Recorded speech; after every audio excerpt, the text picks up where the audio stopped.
Selamat menonton dan jangan lupa di-subscribe ya.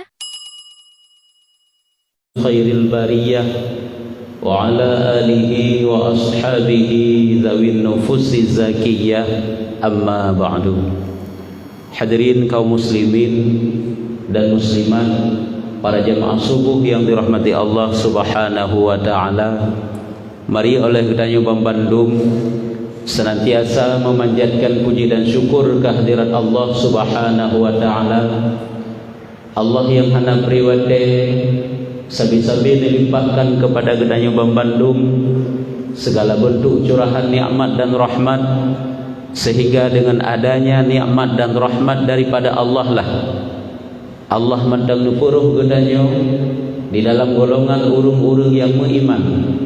Dan juga Allah senantiasa membuka kepada Gedanyo pintu-pintu kebaikan, pintu-pintu taubat, pintu-pintu ibadah, dan juga pintu-pintu ilmu, di mana semuanya ini adalah sebagai perbekalan ke Gedanyo Bang Bandung di saat Gedanyo menghadap Allah menutup mata buat selama-lamanya. Selawat dan salam mari oleh Gedanyo Bang Bandung senantiasa Gedanyo pula Gedanyo kirim, semoga Allah bak nependruh ke dalam lemung baginda Rasul Nabi besar Muhammad sallallahu alaihi wasallam, dan juga kepada para al dan sahabat-sahabat beliau sekalian. Kata-kata ketaziman dan keikraman yang pertama sekali yaitu kepada guru kita bersama selaku Tunku Imam Syekh Masjid. Selanjutnya kata-kata penghormatan kepada seluruh guru-guru kami, orang tua kami, dan juga pengurus kemasjidan, dan juga kepada seluruh hadirin kaum muslimin dan muslimat, para jamaah subuh yang dirahmati Allah subhanahu wa ta'ala.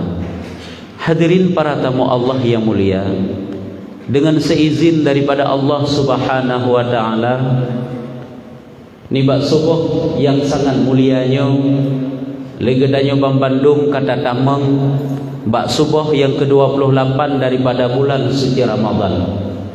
Maka tentu saja sangat-sangat kita rasakan yang bahwa Ramadan ini sedang bergemas. Ramadan ini sedang mempersiapkan dirinya untuk meninggalkan Gedanyo. Maka hadirin yang dirahmati Allah, orang-orang yang beriman, yang dengan imannya itu mencintai bulan Ramadan, maka mereka itu sangat-sangat merasakan kehilangan dengan keberangkatan bulan suci Ramadan. Namun sebaliknya, manusia-manusia yang beriman yang tidak mencintai Ramadan, siapa mereka? Orang-orang yang acuh tak acuh dengan datangnya Ramadan, maka mereka itu tidak akan pernah merasakan kehilangan dengan kepergian bulan suci Ramadan. Karena hana mandum manusia yang dengan sebab datang bulan suci Ramadan mereka itu jadi orang beruntung. Padahal Allah subhanahu wa ta'ala nekirim bulan suci Ramadan ke Gedanyo umat Muhammad adalah sebagai bulan keberuntungan, genek pelaba Gedanyo, genek peuntung Gedanyo. Teman Gedanyo sagai yang kadang-kadang dengan bulan yang jadi beruntung itu semestinya, namun kadang-kadang kita tidak beruntung. Akan tetapi Gedanyo menjadi orang-orang yang rugi dengan datangnya bulan suci Ramadan. Siapa orang-orang yang rugi dengan datangnya bulan suci Ramadan? Di antaranya adalah manusia yang menganggap bulan suci Ramadan ini adalah tak ubahnya seperti bulan-bulan yang lain, sehingga beribadat dalam bulan yang lain meba dalam Ramadan. Nyan anggap manteng bulan Ramadannya hana ubah sama lagi bulan-bulan yang lain, yang tergolong mereka itu orang-orang yang rugi. Pulam yang Ramadannya bukan dijadikan sebagai bulan ibadah, akan tetapi maksiat masih seperti biasa. Hadirin yang dirahmati Allah subhanahu wa ta'ala, orang-orang yang mencintai Ramadan tentu saja mencintai Ramadan itu adalah dengan dorongan daripada iman yang benar, dengan dorongan daripada iman yang sempurna, maka mereka itu setiap saat di dalam bulan suci Ramadan akan selalu memetik cinta-cinta Allah lewat ibadah-ibadah yang mereka kerjakan. Sehingga dengan sebab ibadah-ibadah yang mereka kerjakan, maka mereka akan mendapat anugerah yang paling besar daripada Allah Subhanahu wa taala, yang diantaranya bagi manusia yang selalu memetik cinta Allah dengan bulan Ramadan ini mendapat nikmat yang luar biasa. Yang pertama, nikmat diampuni segala dosa-dosanya. Yang kedua, nikmat diterima segala amal ibadahnya. Dan yang ketiga, tak terkedi goknyan meninggal dalam Ramadan, maka dia akan membawa husnul khatimah menghadap Allah Subhanahu wa taala. Hadirin para jemaah subuh yang dirahmati Allah Subhanahu wa taala. Manusia yang selalu dapat memetik cinta Allah lewat ibadah di dalam bulan suci Ramadan, setiap hari, setiap malam, setiap pagi dan setiap petang, maka akan Allah Ta'ala nampakkan kepadanya cinta-cinta Allah Ta'ala pula. Sehingga orang yang ahli ibadah di dalam bulan suci Ramadan, yang ibadah itu karena dorongan iman, maka akan Allah Ta'ala tampakkan padanya cinta Allah. Di antara cinta-cinta Allah yang diberikan kepada orang-orang yang ibadah di dalam bulan suci Ramadan, yang memang benar-benar dianya itu beribadah, di antaranya yang pertama adalah akhrajahu minadh dhulumati ilan nur. Akan Allah Ta'ala keluarkan dia daripada segala kegelapan-kegelapan ilan nur, kepada cahaya. Ini adalah salah satu daripada tanda cinta Allah yang ada pada seorang hamba yang setiap saat dia amar ma'ruf nahi mungkar di dalam bulan suci Ramadan, yaitu akhrajahu minadh dhulumati ilan nur. Akan Allah Ta'ala keluarkan dia daripada segala kegelapan-kegelapan kepada cahaya. Apa itu kegelapan? Dosa itu kegelapan. Maka akan benar-benar dia bertaubat kepada Allah di dalam bulan suci Ramadan, agar supaya dia dihilangkan oleh Allah daripada dosa-dosanya. Hadirin yang dirahmati Allah, jahil itu kegelapan, maka dia itu akan gesudra daripada kejahilan sehingga ruh kepada ilmu. Ini juga adalah merupakan tanda dia itu mendapat cinta Allah. Hadirin yang dirahmati Allah, ini yang pertama. Cinta Allah yang kedua yang diberikan kepada orang-orang yang ahli ibadah, yang benar-benar menyambut bulan suci Ramadan dengan sepenuh keimanannya, itulah sahalahu asbabat taqwa, yaitu Allah Ta'ala mudahkan kepadanya sebab-sebab takwa. Artinya jalan-jalan yang dapat membawa dia kepada takwa akan dimudahkan oleh Allah Subhanahu wa Ta'ala. Diberikan teman ngenyan, mudah baginya untuk menjadi dia takwa kepada Allah. Diberikan harta, harta itu sangat mendukung kepadanya untuk takwa kepada Allah Ta'ala. Diberikan ilmu dan kesempatan-kesempatan, maka semuanya itu akan mudah baginya untuk dia jadi orang yang bertakwa kepada Allah. Jadi ini adalah merupakan tanda dia itu telah mendapat cinta Allah. Hadirin yang dirahmati Allah. Tapi kadang-kadang le gedanyo ngengen gedanyo menjadi pengaruh sehingga gedanyo han mudah untuk menjadi orang takwa, ataupun dengan pekerjaan ataupun dengan harta, maka gedanyo kadang-kadang akan terpengaruh hanjut kepada orang yang bertakwa, hantruk gedanyo kepada kebaikan-kebaikan. Namun apabila dia itu dimudahkan oleh Allah kepadanya sebab-sebab takwa, ini adalah tanda yang kedua cinta Allah kepada seorang hamba. Hadirin para jemaah subuh yang dirahmati Allah Subhanahu wa Ta'ala. Yang ketiga, tanda cinta Allah kepada seorang hamba yang Allah Ta'ala nampakkan adalah wada'ahul qabula fil ardi. Allah Ta'ala letakkan dia diterima di atas bumi.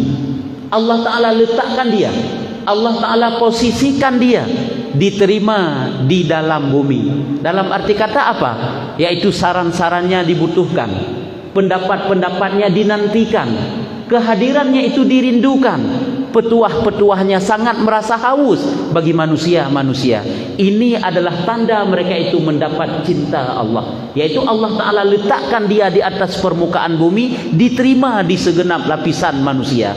Hadirin yang dirahmati Allah, ini tanda cinta Allah kepada orang tersebut. Kan kehadiran goknyan menjadi risih yang berhujung kepada resah masyarakat dengan sebab hadir goknyan hana. Tetapi mereka itu selalu dinantikan, mereka itu selalu dirindukan oleh manusia-manusia yang lain. Ini adalah pertanda dia telah mendapatkan cinta Allah. Orang saleh, gat hubungan dengan Allah, gat hubungan dengan manusia, mereka itulah orang-orang yang dicintai oleh Allah. Karena itu gat hubungan dengan Allah menteng, hanagat hubungan dengan manusia, yang termasuk manteng manusia rusak, manteng rusak. Tanyo gat hubungan dengan manusia, hanagat hubungan dengan Allah, yang lebih tat dalam rusak. Hadirin yang dirahmati Allah. Jadi tanda yang ketiga pada seorang hamba yang dia itu mendapat cinta Allah adalah Allah Ta'ala letakkan dia diterima di atas bumi. Kenapa? Mungkin karena amar ma'rufnya, karena akhlaknya. Hadirin yang dirahmati Allah. Ini yang ketiga. Yang keempat, tanda dia itu mendapat cinta Allah, yaitu habbabahul akhirah wa ahlaha. Allah Ta'ala berikan kepadanya cinta kepada akhirat dan kepada ahli-ahli akhirat. Dia cinta kepada alim ulama karena mereka itu membawa manusia kepada akhirat, membawa manusia kepada kebahagiaan akhirat. Dan juga dia cinta kepada ahli-ahli akhirat. Hadirin yang dirahmati Allah. Jadi apabila kagebuh rasa galak tanyo kepada akhirat, rasa galak getanyo kepada manusia-manusia yang dapat membawa kita kepada akhirat, ini berarti kita telah dicurahkan cinta Allah kepada getanyo. Hadirin para jamaah yang dirahmati Allah Subhanahu wa taala. Ini yang keempat. Yang kelima, tanda seorang hamba itu dicintai oleh Allah Subhanahu wa taala adalah sabbarahu alal bala, yaitu Allah Ta'ala berikan kesabaran kepadanya di atas segala cobaan yang menimpa hamba tersebut. Getanyo dalam kehidupan dicoba oleh Allah Ta'ala lewat harta kemiskinan, dicoba lewat permasalahan dalam kehidupan getanyo, macam-macam masalah.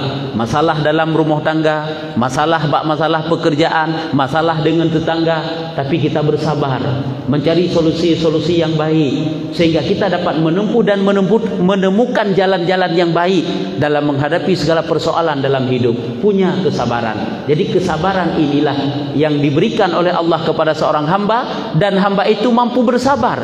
Ini berarti hamba itu telah mendapatkan cinta Allah.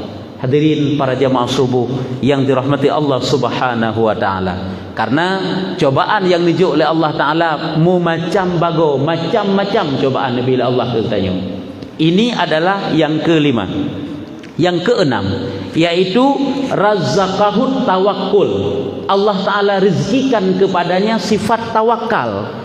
Ini juga merupakan tanda cinta Allah kepada seorang hamba, yaitu Allah Ta'ala berikan kepadanya tawakal. Apabila ada sesuatu yang dalam kehidupannya, mudah untuk menyerahkan segala urusan kepada Allah Ta'ala.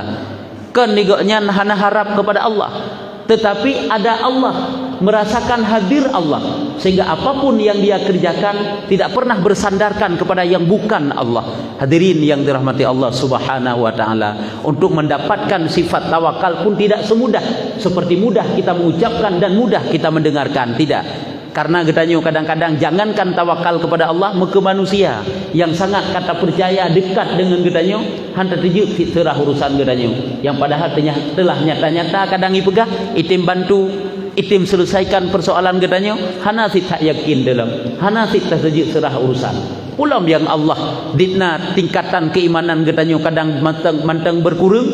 Hadirin yang dirahmati Allah, perlepegah yaitu Allah Ta'ala berikan sifat tawakal kepadanya. Ini merupakan tanda cinta Allah pula kepada seorang hamba. Ini adalah yang keenam. Dan yang terakhir, yaitu yang ketujuh, yaitu basarahu uyuba nafsi. Allah Ta'ala nampakkan kepadanya keaiban-keaiban dirinya. Nampak kekurangan pada dirinya, nampak kekurangan bak orang lain.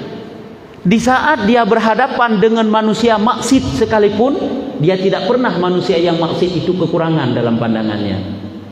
Akan tetapi dia tetap merasakan dirinya yang paling kurang, dirinya yang paling hina, dirinya yang paling rendah, yaitu Allah Ta'ala nampakkan kepadanya sifat-sifat kekurangannya ataupun keaiban-keaibannya. Kurang ilmunya, kurang ibadatnya, banyak dosanya. Ini berarti dia adalah orang yang telah mendapatkan cinta Allah. Itanyo kadang-kadang beok baru terpubut kebaikan, ka ujub dengan kebaikannya, ka dehayu dengan kebaikannya, ka kurang gop. Kadang-kadang itanyo hana terdepu, ijih memang pelaku maksiat zaman. Kan hana terdepu lagi tanyo uronyo kadang dia itu telah bertaubat. Kadang-kadang dia telah menyerahkan segala urusannya kepada Allah dan diterima oleh Allah Ta'ala taubatnya. Tapi dia manteng tak anggap-anggap manteng lagi berken ji. Kan golong tente urung yang takalan ditanya bro sabi-sabi golong. Golong tente lagi nyan. Itanyo apabila urungnya takalan tira urung seolah-olah tidak pernah melakukan kebaikan, jangan kita anggap rendah. Karena kebaikan yang dia kerjakan tidak perlu direkam untuk dinampakkan pada diri kita. Hanya perlu rekam dia perlu mahbak danyo. Sehingga hari ini kita betapa mudahnya menganggap manusia lain rendah. Rendah dalam segi ibadahnya, rendah dalam segi ilmunya, rendah dalam segala-galanya. Ini sifat takabur dan ujub inilah yang dapat menghinakan, merendahkan diri kita sendiri. Hadirin para jamaah subuh yang dirahmati Allah Subhanahu wa taala. Maka apabila menyolagenyan sifat gedanyo bukan sifat manusia yang mendapatkan cinta Allah. Tapi manusia yang mendapatkan cinta Allah yaitu senantiasa bagi goknya yaitu keaiban dirinya. Lagi dipegah oleh Imam Ghazali dalam kitab Bidayatul Hidayah ataupun dalam kitab Hidayatul Salikin, yaitu di saat kita berjumpa dengan anak kecil sekalipun. Apakah kita menganggap dia rendah, dia hina? Hana. Bagaimana kita mempraktekkan sifat tawadhu' katanya? Ingatlah yang bawah. Ji hana mi mantau beut. Tekedi meninggal bulat dalam surga. Itanya ubeina je saleh tu ronyo. Tanya ka balik harus ingat.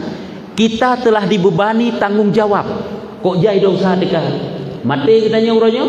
Hana jaminan selamat iman, hana jaminan masuk surga juga tidak jaminan. Selamat daripada azab kubur juga tidak jaminan. Jadi apa yang kita banggakan? Sehingga nampak berarti mulia aji mantangan danyo.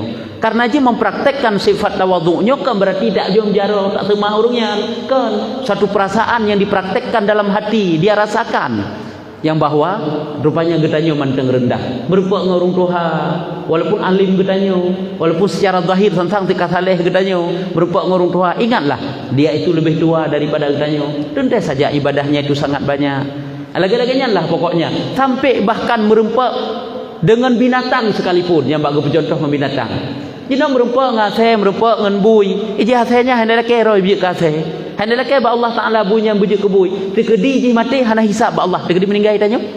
Ada hisab-hisab. Hadirin para jamaah subuh yang dirahmati Allah Subhanahu wa taala. Jadi betapa hinanya rupanya gedanyo dari seluruh makhluk-makhluk yang di atas permukaan bumi. Jadi bak praktekkan kehinaannya nyukunyo payah. Nyukunyo he. Karena memang tabiat manusia itu haik batalu, haik barendah, haik bahina. Nyo nafsunya ke yang perlu kita luruskan, kita kekang, kita kendalikan agar supaya getanyo iktabat hina bak manusia. Hadirin yang dirahmati Allah Subhanahu wa taala. Yang kejut baik sampai legetanyo seolah-olah igetanyo yang deh adalah mulia tak taat ketanyo tak banding manusia yang lain, sehingga watai deh mulia ketanyo mudah untuk menghinakan goknya. Pulang timuh rasa-rasa hana senang tekurungnya, jadi sangat mudah. Ada kena uronyo dalam pergaulan ketanyo ada saja kawan-kawan yang selalu merendahkan diri ketanyo. Dia merasakan hebat sehingga gepegah kawan-kawan manusia-manusia yang apabila kita dapati ada 3 karakter maka tinggalkan dia. Jangan kamu berkawan dengan dia. Bukan kita membenci sifat-sifat, bukan membenci orangnya, tapi membenci akhlaknya. Apabila kamu dapati manusia itu ada 3 sifat maka tinggalkan dia. Di antaranya idza ghadiba minka angkara fadla. Apabila dia marah kepadamu maka semuanya kebaikan yang pernah kamu lakukan kepadanya dia lupakan. Dia ingkar semua kebaikan-kebaikan kamu. Dia ingkar semua kelebihan-kelebihan kamu. Manusia itu tinggalkan. Itu akhlak tercela. Nyah nagat manusia yang laginya. Apabila jih bengeh di kepada gedanyo maka segala kelebihan-kelebihan, segala kebaikan-kebaikan gedanyo maka akan mereka ingkar semuanya. Nyan manusia yang rusak akhlaknya. Nya hana gebi berkawan dengan manusia yang lagi nyan. Nya ngatari perangui manusia. Nyo ke urung-urung yang tidak nampak keaiban dirinya. Ini adalah bukan manusia yang mendapat cinta Allah. Atai ji huronyo kadang-kadang itanyo ibadat laju, maksiat jalan terus. Sebagai bukti tiga gaduh sifat-sifat tercela yang na bak itanyo. Atai takalan ditnan ilme hidup bak urungnya dan ditnan model ibadat goknya hantri jalak rejeh tuto itu bit bak goknya. Hantri jalak laganya perangui mantang gemu perangui lagoknya. Nyo hanji hirun tanyo karena sifat kebinatangan yang ada dalam jiwanya tidak pernah dia hilangkan. Dia poles lahirnya dengan ibadah, namun dia suburkan hatinya itu dengan sifat tercela. Nyo ke yang paling bahaya sebenarnya. Yang kejut, apabila getanyo kakuto tubuh tu supaya mangat lagak tu kan tak pakai baju baru dan tak pakai wangi-wangian kan, tapi ba tubuhnya leumon ya arah. Ba tubuhnya nilai yak mano. Oleh tak mano baru tak pakai baju baru. Olehnya baru tak pakai wangi-wangian, yang baru indah, yang baru lagak. Begitulah jiwa getanyo, pribadi diri getanyo. Han akan gat tu cuma tak hiasi lewat amalan zahir manteng, batin getanyo rusak. Yang kejut si gege akai binatang nampak bak getanyo. Akai bahimah nampak bak getanyo, akai binatang buas nampak bak getanyo, adalah perangui-perangui setan nampak bak getanyo. Bahkan karena getanyo tidak mau tak hilangkan sifat-sifat yang hanagat lambatin getanyo, walaupun kita telah menghiasi dengan amalan-amalan zahiriah. Hadirin para jamaah yang dirahmati Allah Subhanahu wa taala. Kembali pada pembahasan tadi, yaitu ada 3 karakter manusia. Sifat manusia yang kamu apabila kamu dapatkan sifat kawanmu itu, maka tinggalkan berkawan dengan dia. Hai maksudnya jangan kamu benci, cuma saja jangan kamu ikuti langkah-langkahnya. Yang pertama, apabila dia marah kepadamu, maka akan dia ingkar semua kebaikan-kebaikanmu. Ini yang pertama. Yang kedua adalah wakshafa sirraka nasia muasyarataka. Membuka apabila dia marah adalah membuka rahasia-rahasia kamu dan dia lupa bahwa dia pernah menjalin hubungan baik denganmu, yaitu asyarat. Asyarahnya adalah pergaulan. Pernah menjalin hubungan yang baik. Artinya apabila dia itu marah kepadamu, maka akan dia buka segala rahasia-rahasia kamu, akan dia ceritakan segala kekurangan-kekurangan kamu, dan dia lupakan bahwa dia pernah menjalin hubungan yang baik dengan kamu. Nyo manusia yang akhlaknya rusak, maka kamu tinggalkan dia. Nyobek berkawan kebegah manusia yang laginyan. Ata kena uronyo gedanyo untuk taput road hedro tu, untuk menjatuhkan orang lain, menceritakan masa lalunya yang rusak. Padahal kadang-kadang dikai tobat, kaget akhlak aji, zaman masa lalu so yang hana suram, so yang hana dosa, mandum tanyo hana dosa. Tapi di saat orang-orang manusia uronyo kai tobat, upasai tanyo perle tak pegah-pegah lem kejahatan-kejahatan masa lalu ji. Padahal kena sabuh hadis ni begah Rasulullah, si barang kaso manteng dipegah keaiban-keaiban gop, artinya diceritakan kejahatan masa lalu ji. Padahal dia itu telah bertaubat kepada Allah Ta'ala, maka hang gepumate le urunyan le Allah Ta'ala, melainkan geperasa atit dengan kejahatan yang sama yang pernah dirasakan le urung bunuh. Hadirin para jamaah yang dirahmati Allah Subhanahu wa taala. Nyo adalah model teman yang kedua. Yang ketiga, nyo adalah perangu yang paling jahat dari 2 macam bodoh. Apabila dia marah, wa qala angka ma laisa minka, dia akan berkata kepadamu perkara-perkara yang tidak pernah ada pada kamu. Dia akan ipegah sesuatu yang hantam pernah na bak gedanyo. Atanyan hana ta mutifut lagi gedanyo. Ta pubut lagi nyan hana, ta pegah lagi nyan hana, maka dia akan dikarang tuto-tuto yang ngentutonyan akan tuduh menuduh ke gedanyo. Nyo adalah akhlak yang paling tercela. Nyo kenyo di saat keaiban diri getanyo hana de, nyo kenyo akan timoh akhlak-akhlak tercela. Padahal konsep udip yang dikebah oleh Rasulullah ke getanyo, ke laginya model dalam kehidupan getanyo. Maka hadirin yang dirahmati Allah, yang kejut ulama gebah pelajari 3 macam ilmu. Ilmu tauhid supaya lurus itikad kamu dengan Tuhan kamu. ilmu tasawuf, supaya lurus bersih hati kamu dengan Tuhanmu dan dengan manusia sesama hidupmu. Dan juga perbaiki, pelajari ilmu fikah supaya benar ibadahmu dan sah serta diterima oleh Allah Subhanahu wa taala. Hadirin para jamaah subuh yang dirahmati Allah Subhanahu wa taala. Jadi untuk mendapatkan cinta Allah ini butuh perjuangan. Amar ma'ruf nahi mungkar ba'da gedanyo. Jadikan Ramadan ini sebagai bulan taubat, sebagai bulan ibadah, dan penuh harap kepada Allah Ta'ala semoga kita menghadap Allah Ta'ala dengan husnul khatimah. Hadirin para jamaah subuh yang dirahmati Allah, mudah-mudahan nyomantang nasihat singkat yang ulun tuan sampaikan, yang pertama sekali bermanfaat bagi pribadi ulun tuan sendiri, dan selanjutnya menjadi bahan renungan dan juga bermanfaat bagi kita Nyobang Bandung di dalam menjemput pengampunan Allah di detik-detik Ramadan yang sedang berkemas untuk meninggalkan getanyo. Mudah-mudahan saja getanyo mandum-mandumnya menjadi hamba-hamba yang itqum minan nar, tegedi menghadap Allah, yaitu membawa husnul khatimah. Amin ya rabbal alamin. Hadanallahu wa iyyakum ajma'in. Assalamualaikum warahmatullahi wabarakatuh.